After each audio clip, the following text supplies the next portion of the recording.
Who's a good little edgelord? You are. Yes, you are.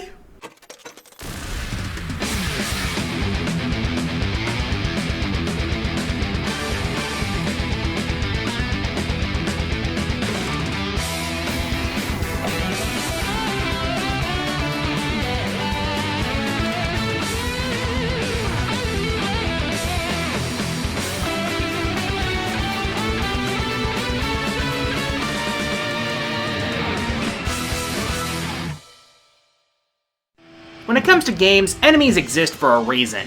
They're an obstacle that actively stand between you and your objective. On some occasions, they can do a better job than even a boss. Sometimes by offering a genuine challenge with, for example, a clever pattern that you need to figure out. Unfortunately, there are other occasions that enemies can do almost too good a job. Whether it's their unpredictability, their placement, or something else entirely, some enemies feel like the developers are sticking two fingers up at you. So now I'm about to stick two fingers back at 10 enemies in particular that really get under my skin. Break out the popcorn, people. Things are about to get salty. It's game time! Yeah, the original Mega Man hasn't aged very well. Like, at all. The score system was meaningless, invincibility couldn't save you from friggin' death spikes, and pretty much everything else was done better in later games. Now this game, and the classic series as a whole, has its share of irritating mooks. But I have a personal grudge against Wily's personal bouncers, both figuratively and very literally. All that the big eyes do is jump towards you either low or high. That's basically all you could expect from a machine consisting of an eye on a giant plunger. The thing that makes these annoying is that they take a lot of damage, can only be damaged while in the air, and it's hard to tell when they'll jump at which height unless there's a way to bait them. For all I know, the pattern may be at the mercy of RNGesus. Considering their HP, your best bet is to run under them when they jump high, but the cost of guessing wrong is losing more than a third of your health. It's bad enough that 4 of the 6 Robot Masters are guarded by these optic menaces, but Wily's front door is guarded by 3 of them in a row. And the terrain isn't exactly conducive to getting under them.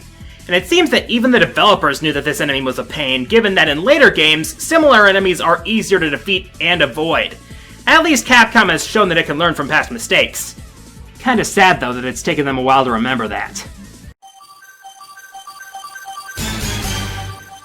The Wonderful 101 for the most part was one thrill right after another. A lot of that was because of the gameplay. Specifically, wielding the power of Unite Morphs. As stupid as giant fists and swords made out of people sounds on paper, actually using it feels so good. It's even used rather well in puzzle solving, like using Blue Sword as a giant people-powered lightning rod. So imagine how I felt when I ran into an enemy that takes that power away from you. Spoilers, it doesn't feel good in the slightest. Operation 006 introduces players to the Kuzzler, one of the Geth Jerk's anti-infantry crafts. It's equipped appropriately, with guns, a dropping attack which you can guard against, and the ability to teleport which it uses occasionally to avoid your attacks. But it has one particular attack that really gets on my nerves. It often emits a red force field around it which interferes with the functions of your Shirogane drive. As long as it's up, it won't use other attacks, but your Unite Morphs are rendered useless. Those giant fists and colossal swords? Gone. All you're left with is your tiny mortal hands, which may as well be a percussion massage in comparison. So the minute that force field drops, you're going to want to wreck it as fast as possible before it brings the force field back up.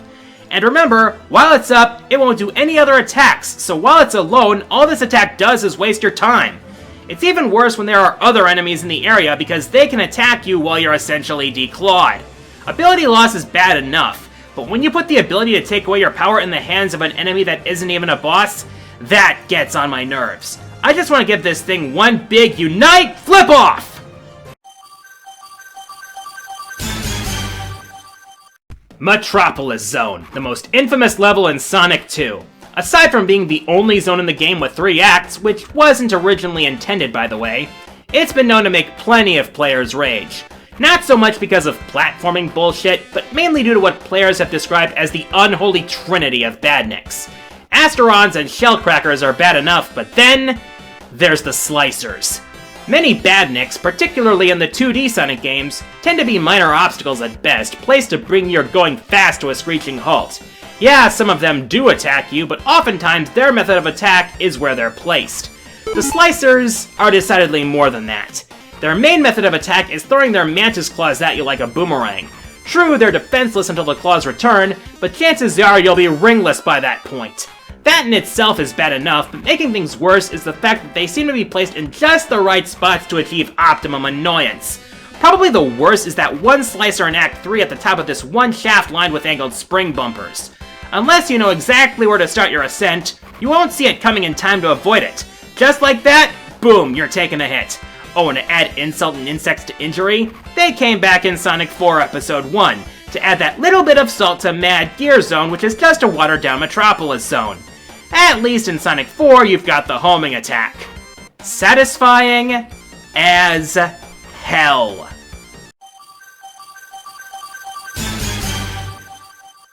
As amazing as Mario's 3D games are, especially with the spectacular Super Mario Odyssey having been out for a few months now, you gotta appreciate the sometimes plumber's 2D roots. All the bricks broken, all the flagpoles slid down, all the castles raided, all the shrooms munched, all the Koopa shells kicked, and all the controllers thrown in frustration thanks to the goddamn Hammer Brothers. These guys have been a total pain in the ass since day one, being the only standard enemies in the entirety of the original game with a projectile attack. And they couldn't even be bothered to just throw their infinite hammers straight at you. Nah, that's too easy. Now an upward arc? Yeah, now we're getting into something good. There never seems to be a pattern as to when they throw their next hammer, which can make approaching these guys a crapshoot. One of these guys is bad enough, but the thing is, there's a reason they're called Hammer Brothers. More often than not, they come in pairs, jumping between the ground and a couple of rows of bricks. True, this layout gives you an opportunity to bop them from below, if one of them doesn't decide to introduce its boots to your skull. And then there are the ones that walk toward you slowly, which is especially dangerous in the original, where you can't scroll back left as it slowly homes in on you, limiting your space to maneuver. And don't even get me started on 8-3, a gauntlet which includes a total of 8 Hammer Brothers between you and Bowser's last castle. Hope you brought a fire flower, you're gonna need it. Is he there? I did set the frequency properly, right? This is Omega Snake, go ahead. Snake, it's me, QG. I'm about to head out on a mobby. You coming? Oh, Mabinogi? Sure, let me just make sure my gear's all set. Sure, while Mabinogi may not be the most popular MMO out there, it has managed to maintain quite a following even nearly 10 years after its initial release. And why not? Not only does it still get updates, but also has great stories, tons of skills to learn, fun dungeons to take on, and even plenty of missions in the Shadow Realm. No, not that Shadow Realm, calm down. We're talking about the Shadow missions you can take in the towns west of Ulad. And within these places, you'll find an encyclopedia's worth of monsters to fight both in and out of the standard dungeons and missions. But just as you expect, there are a few monsters and missions that can really increase your sodium levels. Like this one mission with so many sulfur spiders that it's a miracle you can breathe in there. Or how about these suicide enemies in harder dungeons that explode upon death and basically make you say, Jesus Christ, that hurt! But if you ask us, we have our eyes on these— Kill it with fire! With pleasure! Thanks for that. Yeah, if you're in a shadow mission with blinkers in it, kill them on sight, because if you're sighted first, you're in trouble. It's bad enough they can fly out of the range of most attacks, including the normally incredibly useful chainsword, but they can also summon more enemies while in flight. To be fair though, the monsters they summon aren't that bad. The real problem, and the main reason they're on this list, is this mother... fucking Beholder Beam! If you get caught in this attack, not only will you be taking damage, but you are completely helpless during it because you can't attack at all while Satan's spotlight is on you. And to make things even worse, that drain attack, it completely ignores all defenses and armor. Even someone like me with high defense and the mana shield on still takes the same amount of damage as my partner here who is not as tanky. Meaning you'd better have a good stock of potions ready just in case. And one more thing. These things are resistant to knockdown. In fact, Smash, which normally knocks down enemies, can even trigger their flight if they're not killed on the spot. If someone in your party doesn't have a bow, which is the only thing that can hit them while they're flying, you'll want these things dead before your health starts dropping. And your anger starts rising. Now, if you'll excuse me, I have some eyeballs to gouge. Ah!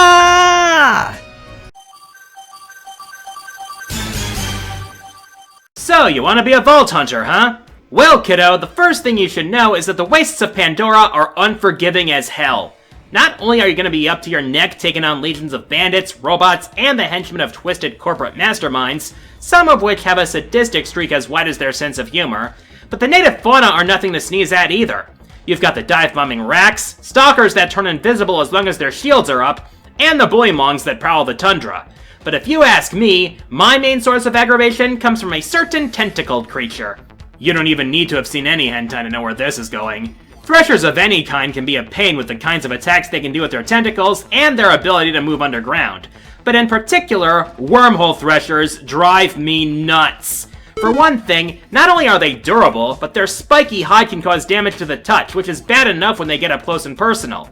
But what makes it even worse is that it's easier done than said, because there's a reason that they're called wormhole threshers.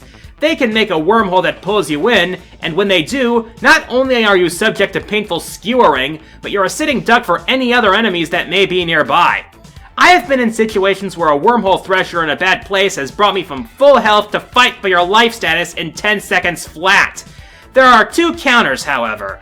Either bring a spike shield to trigger when they pull you in, or have a shotgun handy for when you see the whites of their buggy eyes. Otherwise, I hope you enjoy having professional pincushion on your resume. 30 years of Final Fantasy. 30 years of protagonists with stylish hair. 30 years of epic summons. 30 years of classy airship. And 30 years of hating these tentacled freaks. Final Fantasy has had its share of recurring baddies, from simple stuff like goblins to trademarks like cactuars and tonberries, but Marlboros are notorious throughout the franchise. Despite being staples of the series that keep coming back with new installments, I can't greet these things with any kind of enthusiasm, and it's easy to see why. With high HP and defenses, they can take a while to kill as it is, but these abominations have one ace up their grimy sleeves. Usually, when an enemy in an RPG inflicts a status ailment on you, and maybe one member or the entire party, but it's almost always just one status effect. Marlboros make all those enemies hold its slimy beer. The reason? They have a nasty little signature move called Bad Breath. Depending on the game, it can cause a multitude of effects on one ally, or in many cases, your entire party. It varies from game to game, but one thing is constant. This single attack can cripple an unprepared party in a single stroke. Some games take it even further by having more powerful variants that inflict even more status effects. Hell, these things are so bad that not even other enemies like being around it, since they're usually alone when you run into them. Kind of like how smokers have to go outside alone to avoid non-smokers when they smoke. Is it any wonder their names are one letter off from a brand of cigarettes? I think the lesson is actually pretty clear if you look at it enough. Square, you clever, evil bastards, you. As I've highlighted with some of these enemies, one thing that can make enemies especially annoying is where and how they're placed. Incidentally, one of the worst cases of this comes from one of my favorite franchises ever. Castlevania is a great series, when the classic games aren't liberally kicking me in the nuts. Whether it's the awkwardness of jumps, the overabundance of stairs, or some of the most irritating enemies known to man. Isn't that right, Medusa Heads?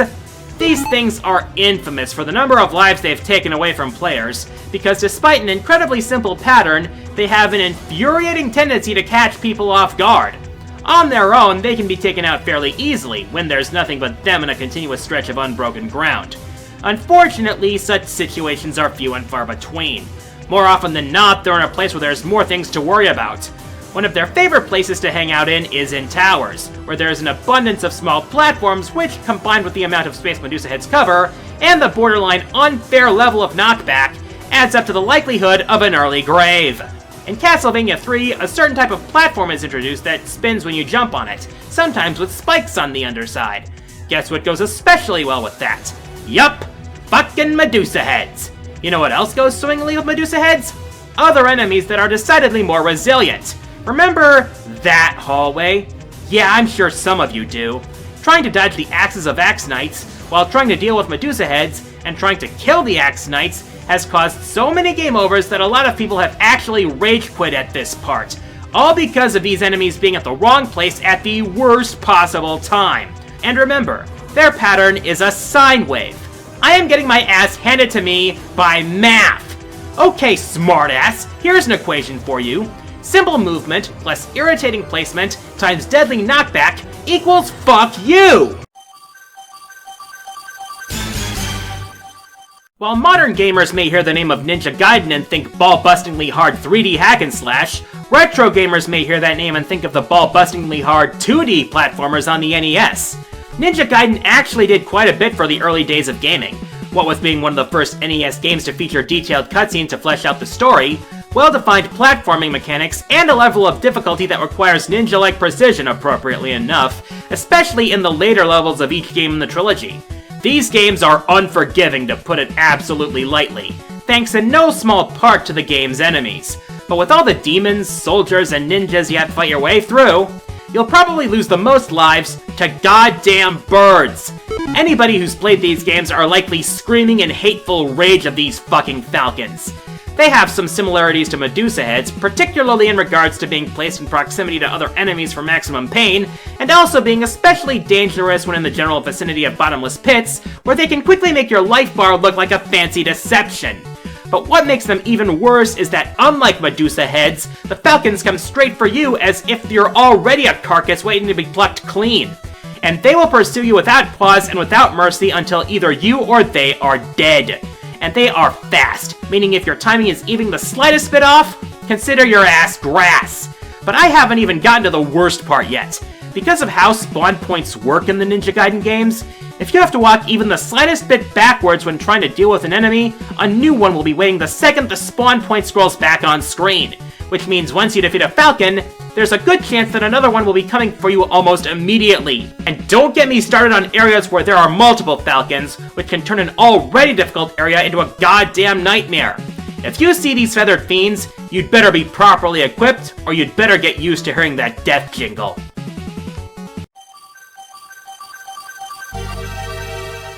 One thing I've noticed is that a lot of these enemies are from older games. That's not because newer games don't have annoying enemies, because they certainly do. But lastability was an issue even in the 8-bit era. Heck, I'd even argue it was even more of an issue due to the limitations developers had. They had to make a game feel long enough to make it worth the cost. So hey, what better way than to make a game mercilessly hard with enemies designed to make you tear your hair out? Isn't that right, Capcom?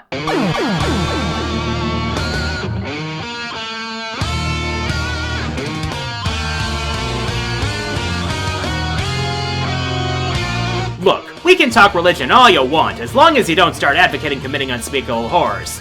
But I can tell you without doubt that hell is real. I have seen it, and it is crawling with the spawn of Satan's pixelated programming. Red Arremers are frustration incarnate, the vanguard of salt and rage. Considering the effects that too much stress can have on people, I wouldn't be surprised if these freaks alone have decreased the average life expectancy of gamers by about 5 years. These literal devils have been a menace ever since the first Ghosts and Goblins, where they have the tendency to hover just out of reach of most of your weapons, dodging them the second you fire, only to dive bomb your ass in a moment's notice. The time that they're vulnerable is the time when you're most likely to get yourself wrecked.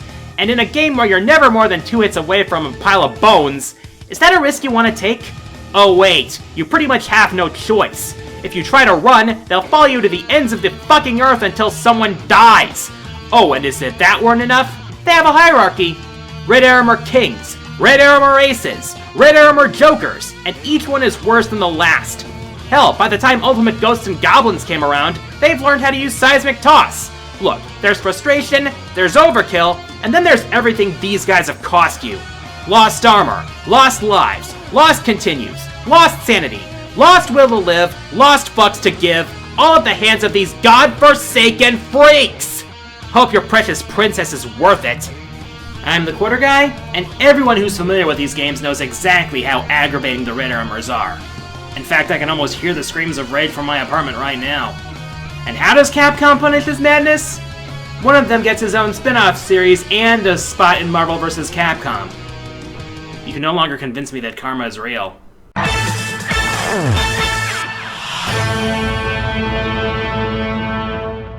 Whenever you go out adventuring, the most important thing to remember is to make sure you're well prepared. Make sure you have the right clothes, pack plenty of power-ups, get to know the lands you'll be traveling, and make sure you've trained yourself to smack the living shit out of whatever gets in the way of your good time. Next time, Top 10 3D Mario Worlds. It's game time!